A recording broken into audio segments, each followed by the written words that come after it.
نحمدہ نصلی علی رسولہ الکریم السلام علیکم ورحمۃ اللہ وبرکاتہ۔ بس اب 1445 ہجری لونر کیلنڈر کے اعتبار سے نیا سال کا آغاز ہے انشاءاللہ۔ سال کا فرسٹ منتھ جو ہے وہ محرم ہے۔ اس منتھ کی فضیلت کے تعلق سے بہت ساری حدیثیں ملتی ہیں۔ Come let's know the greatness of this month انشاءاللہ۔ اللہ کے نزدیک محترم مہینوں میں سے ایک مہینہ ہے محرم۔ سورہ توبہ آیت 36۔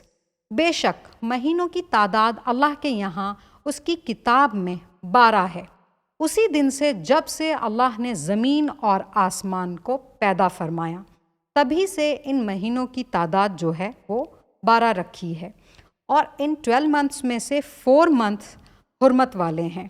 بس یہی ہے صحیح دین۔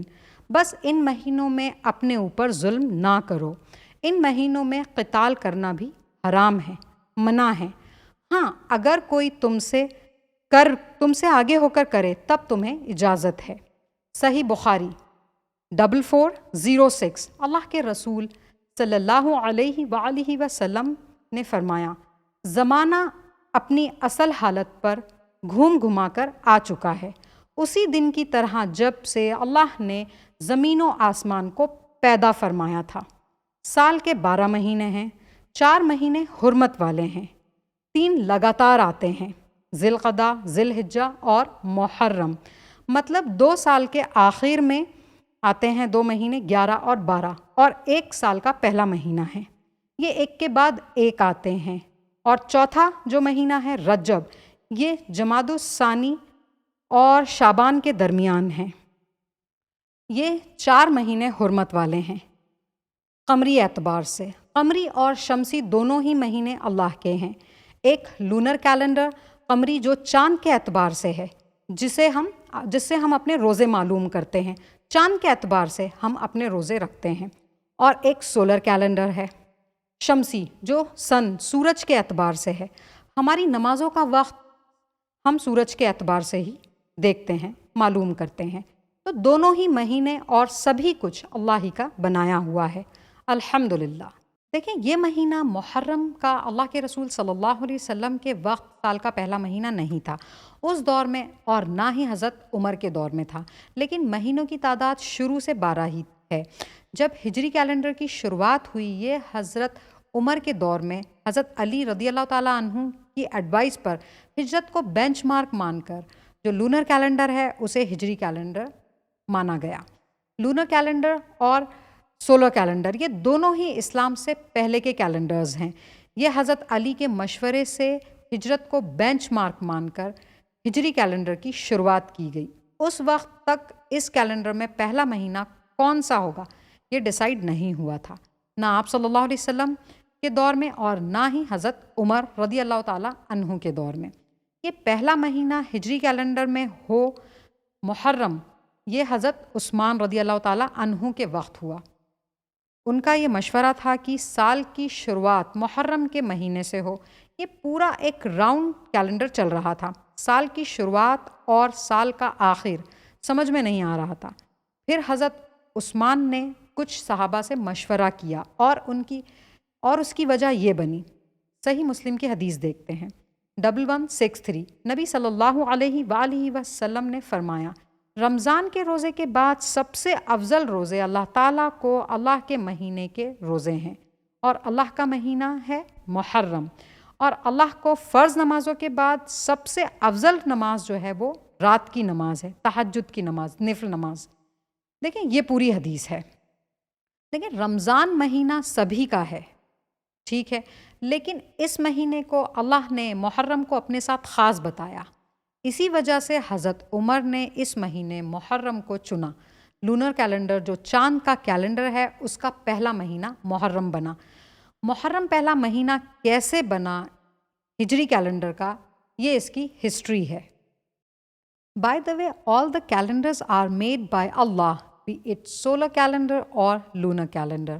الحمدللہ، اس مہینے میں زیادہ سے زیادہ روزے رکھنے کی کوشش کیجیے انشاءاللہ۔ دیکھیں، ہر اچھے کام کی پلاننگ پہلے سے کر لینی چاہیے، اور سب سے پہلے اس مہینے کی حقیقت یہ ہے کہ اس میں وہ ایک روزہ ہے عاشورہ کے دن کا، محرم کی 10 تاریخ کا۔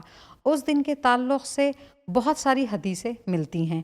آپ کو یاد ہوگا محرم کی 10 تاریخ کے روزے کے تعلق سے ہم نے پہلے بھی جانا تھا، یہ روزہ پہلے فرض تھا جب رمضان کے روزے فرض نہیں ہوئے تھے، تب جب رمضان کے روزے فرض ہو گئے تو یہ روزہ نفل روزے کی حیثیت سے رہ گیا، بطور فرض چھوڑ دیا گیا، نہیں بھی رکھا تو کوئی مسئلہ نہیں۔ تو اس روزے کی شروعات پھر سے اس طرح ہوئی۔ صحیح بخاری 2004، نبی صلی اللہ علیہ وآلہ وسلم جب مکہ سے مدینہ تشریف لائے تو آپ نے دیکھا جیوز یوم عاشورہ کے دن کا، محرم کی 10 تاریخ کا روزہ رکھتے تھے۔ تو جب آپ صلی اللہ علیہ وآلہ وسلم نے ان سے اس کا سبب فرمایا، سبب معلوم کیا، تو انہوں نے بتایا یہ ایک اچھا دن ہے، اسی دن اللہ سبحانہ و تعالیٰ نے بنی اسرائیل کو اس کے دشمن فرعون کے ظلم سے آزاد کروایا تھا، فرعون کو ڈبا دیا تھا، اسی لیے حضرت موسیٰ علیہ السلام بھی اس دن کا روزہ رکھا کرتے تھے۔ تو یہ لوگ اس دن کو عید کا دن مانتے ہیں، اور ایک جگہ ملتا ہے کہ یہ خوشی کا دن مناتے ہیں، خوشی مناتے ہیں اس دن، اور ایک جگہ ملتا ہے یہ ایام اللہ میں سے ہے۔ یہ 3 الفاظ ملتے ہیں اس کے تعلق سے۔ تو آپ صلی اللہ علیہ وآلہ وسلم نے فرمایا پھر بنسبت ان کے ہم زیادہ قریب ہیں حضرت موسیٰ علیہ السلام کے۔ پھر آپ نے اس دن کا روزہ رکھا اور اپنے صحابہ رضی اللہ تعالیٰ عنہما کو بھی اس روزے کو رکھنے کا حکم دیا۔ پھر سے اس روزے کی شروعات ہو گئی۔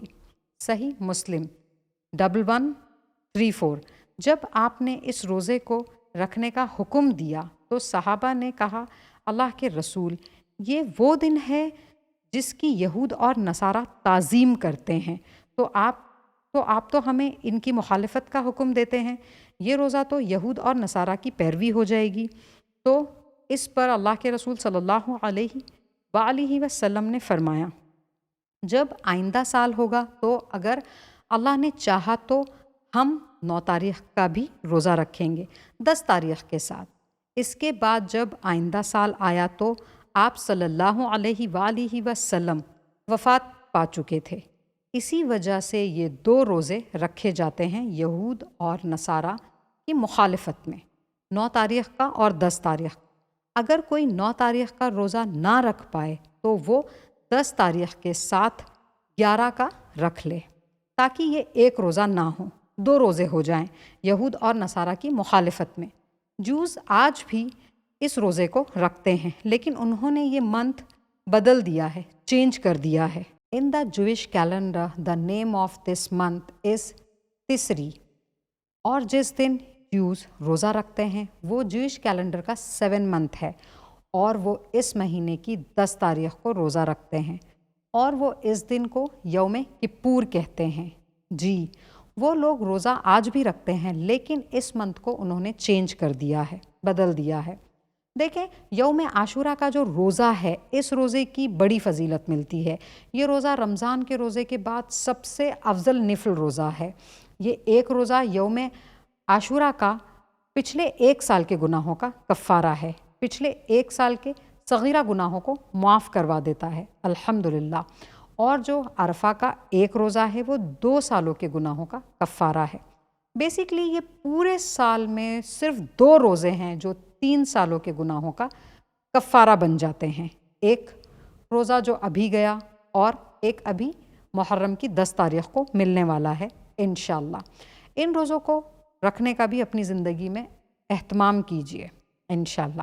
If we look at the history then اس دن 10 محرم کے دن اللہ کے بڑے بڑے فیصلے ہوئے ہیں۔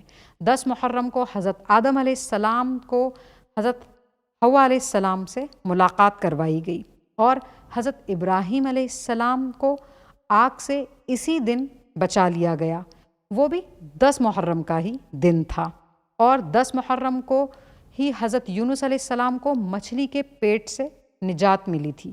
یہ تاریخ کی کتابوں میں ملتا ہے، اور قوم عاد پر جو تباہی آئی تھی وہ بھی اسی دن ہی آئی تھی، اور قوم سمود پر جو عذاب آیا تھا وہ بھی یہی دن تھا، اور اسی دن فرعون کے عذاب سے آزادی ملی بنی اسرائیل کو۔